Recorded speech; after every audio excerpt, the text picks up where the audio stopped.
હરણી હોનારત મામલે હાઈકોર્ટના એડવોકેટ ઉત્કર્ષ દવેનું નિવેદન, જ્યાં સુપ્રીમ કોર્ટના રીટ પિટિશન અને PIL there is always a beginning આવું કહી શકાય, કારણ કે આપ જોઈ શકો છો તેમ આ જે અગ્રીમેન્ટ છે એ અગ્રીમેન્ટ ફોર વડોદરા મ્યુનિસિપલ કોર્પોરેશનના કમિશનર શ્રી જે મિસ્ટર રાવ છે તેમના દ્વારા એન્ટર કરવામાં આવેલો એક અગ્રીમેન્ટ છે. આ અગ્રીમેન્ટ એક વેલિડ અગ્રીમેન્ટ છે જે એક પ્રાઇવેટ એન્ટિટીને એ પાવર આપે છે કે એ પીપીપી એટલે કે પબ્લિક પ્રાઇવેટ પાર્ટનરશિપમાં એન્ટર થઈને આની અંદર એક્ટિવિટીઝ કરી શકે છે. માંગ સુપ્રીમ કોર્ટમાં એટલી જ છે કે જેટલા પણ વ્યક્તિઓને આની જાણકારી હતી અને જે લોકોએ બેદરકારી દર્શાવી છે એ બધા જ વ્યક્તિઓ પર અને આના ઉપરનો આરોપ મૂકીને તેમને પ્રોસિક્યુટ કરવામાં આવે. આજે મારા છોકરાને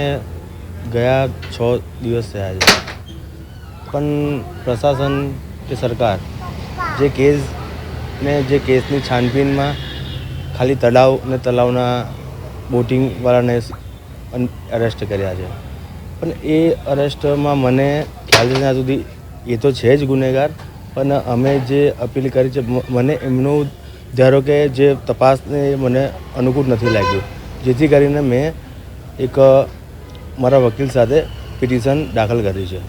ને એ પિટિશન મારા હોવાસમાં મેં દાખલ કરી છે. અને હું આમાં એમ એક વસ્તુ કહેવાય છે ને, સરકારને શું છે, સરકાર તો એના હિસાબે કાર્યવાહી કરશે અને જે ગુનેગાર છે એને એના નામથી તમે જો કોર્પોરેશન એને જ જવાબદારથી એમને કેસ લખાઈને સમથિંગ કંઈ હશે. There is